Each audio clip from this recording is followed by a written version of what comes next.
Guys, why is it called fast food? Why? Because you have to eat it really fast, otherwise you might actually taste it. Wow. I'm so sorry about that. I swear it doesn't normally happen. Yeah, it does. Anyways, hi, and welcome to our Fabulous Foods podcast. Right now, you're with Maddie, and today I'm here with Clara. And Shania. Today, we're going to be talking about all the different types of food we've tasted, from canteen disasters to homemade delicacies. Right now, it's 10 a.m. with clear skies. We're in the middle of London, and we are in the exciting premises of Gordon Ramsay's Michelin 5-star restaurant. More like kitchen nightmares. Yeah, our canteen food isn't exactly 5-star level. Yeah, the only thing remotely similar is the prices. And for the record, it's not even sunny. It's more like Hurricane Katrina. Girl, that was years ago. Anyway, we're going to be discussing lots of things today, including the inconsistencies of camp meals, fast food, homemade dishes, but firstly, we're going to be talking about the very debatable canteen menu. Sit tight, get your popcorn, and pause all your activities, because you're going to hear many wild stories today. Bon appetit! Clara, if you could share just one story about the school canteen, what would it be? Ooh, okay. So basically, one time, like any other Friday, I go to the canteen to get my lunch order, right? So I go and I pick up my hot dog and I go to eat the hot dog. And it tastes a bit weird, like something in there is almost like slimy. And so because it's a school canteen, I genuinely thought it was like slimy butter because that's how low my standards are for the canteen. Anyway, so I'm eating this hot dog, and while I'm chewing, I realize this is cheese. And for the record, I hate cheese with a passion. So I stopped chewing, and there was no bins around, so I couldn't spit it out, but I'd already eaten too much of the hot dog to return it.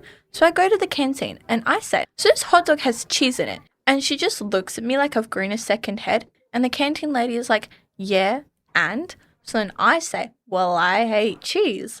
And then she says, well, what do you want me to do about it? So I'm like, well, not put cheese in it. And this is really awkward. And she's then like, well, why didn't you return it? And I was like, well, I genuinely thought this was slimy butter. And she looks at me like I've lost my mind. So that's my cue to leave. So I threw my hot dog into the bin and get out of that canteen as fast as humanly possible. Shania, can you share one thing about the canteen that you'll always remember? Of course, Maddie. Our school canteen has many memorable things, whether it be from the hot foods that's a little too steamy to buy or the fridge delicacies you just can't miss. But if you were to ask everyone from year 6 to 12, I guarantee you that at least 99.2% of people would say the line that goes outside of the building every Friday lunchtime. This tragic story begins from the one time I finally had the money to enjoy whatever I wanted for lunch. It was one rainy Friday afternoon just last term, and my dad gave me $15 to spend on lunch. It was my $15, my turn to be one of the rich kids, my time to shine. So you can imagine my anger when I pulled up to the Red and Undercroft to see 12 million students lined up for the canteen until outside the courtyard. This is not good, my friend claimed, but I was determined to wait it out. Nothing was worth more than the feeling of enjoying a cheesy, warm wrap on a 10-degree day. So I waited and waited and waited. And when it was finally time for me to go in, everything was gone. Clara, can you talk me through the worst camp meal experience you have ever been through? Oh my gosh, the worst camp meal I had wasn't even the food. It was what happened after. So basically for dinner that night was chicken schnitzel, which is already crossing dangerous territory for camp food. And they tasted fine, like maybe a bit on the slightly undercooked side. Fast forward to that morning, I get woken up by my teacher at 5 a.m. Half of my dorm was gone, and all I see is a bunch of cat litter on the floor.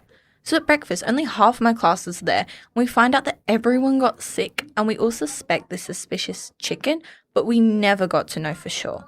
Shania, can you share one thing about camp food that you'll always remember? One thing that I'll always remember about camp food is that it's never consistent. So a creamy chicken pasta one night could turn into undercooked schnitzel the next. This time was the second night of my year 6 camp a few years back. The opening night of camp was truly remarkable. We had juicy chicken curry which cast a spell on everyone. So obviously the whole class was hyped for the next day. And you could clearly see it. As soon as 12 o'clock hit, we all quickly bustled into the living room to find porridge? For children? So you can imagine the disappointment. I just never would have imagined that 3 kids threw up on the annual night walk and 2 left early the next day. Food just has that impact on your mood. Clara, can you tell me in detail one thing about fast food that you'll always remember? So, one weekend, I caught the bus with my friend to Mount Barker, and we went to KFC. And we got lunch, and we wanted to get slushies because they're really, really good there. And we got the slushies with half Mountain Dew and half raspberry because that's just the best. And so then we walked down to Salvo's, but the shop was closed, which was really annoying. Anyways, so she went to the bathroom and I'm holding my slushie trying to drink it, but I can't get any more out with the straw, so I'm trying to drink it without the lid and it's still frozen, so it's coming out in like clumps.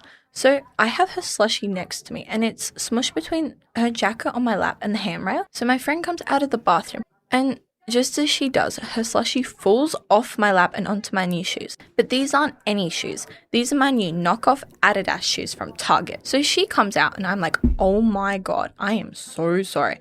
And she's like, yeah, that's okay, girl, that's fine. So I'm trying not to laugh while still trying to drink my drink, which is failing. So I get up and I want to get the slush off of my shoe. So I start doing the nut bush to try and get it off my foot and stop myself from laughing, which kind of failed. And then I nearly spat out my drink, but it kept making me laugh and we tried to salvage her drink, but that also failed. So I finished my drink and I think we just ended up throwing them both in the bin and yeah, it was great. Shania, what is your most memorable experience with fast food? I actually have a really funny experience with that. But first, let me get one thing clear. My family lives on fast food. Each week, we take at least 1 to 3 fast food trips from Thursday to Sunday, anything like sushi to McDonald's. Out of all of those, though, I would have to say Domino's is the standout competitor. In fact, I'm pretty sure our family alone is keeping the nearby pizza shop in business. Anyways, this story begins after a Saturday trip to Mawson X Domino's. It was truly the nighttime vibe, music blasting, smell blessing our noses, and happiness in the air. It felt like nothing could go wrong. But sadly, that's what we all say.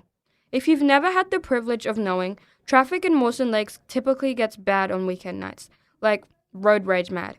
Anyways, while we weren't looking, a fast driver suddenly swerved near us, all anger, all disorganization, and over the edge, which scared us all. And with a quick swish, one of the warm, delicious pizza guineas flipped over and went all over my mum's car floor. And you can imagine the rest. Yelling, disappointment, and money basically down the drain. And I've never told anyone this, but we still ate most of what spilled on the carpet. Clara, tell me all about what happened the first time you baked something that didn't turn out right. Okay, yeah, so basically, I don't know if this is the first time something went wrong in the kitchen, but anyway, I was at my nan's house for a sleepover, and I got this new cookbook, and it was a salted caramel cookbook, and I really, really, really wanted to make these cream puffs. So the cream puffs were fine, and we had it and it was great, but we wanted to make the cream and the cream was fine. And then obviously because it was a salted caramel cookbook, I wanted to make the cream salted caramel. And I don't actually know where it went wrong, but it ended up being really, really like sour and kind of salty and a bit burnt. And my mum and my sister came to pick me up and we ate these cream puffs and I haven't even tried it yet. So we were all just trying to swallow them and it was so nasty and it tastes so much worse and I don't even know where we went wrong. But even now, if I think about it, I can still taste it in the back of my mouth. Shania, what is your one favourite thing that you have baked and the story behind it? Baking cupcakes back in year 6 has been my favorite thing to ever make because they turned out amazing, despite being the first thing I've ever made. Before this weekend back in 2023, I'd never really used the oven in my entire life.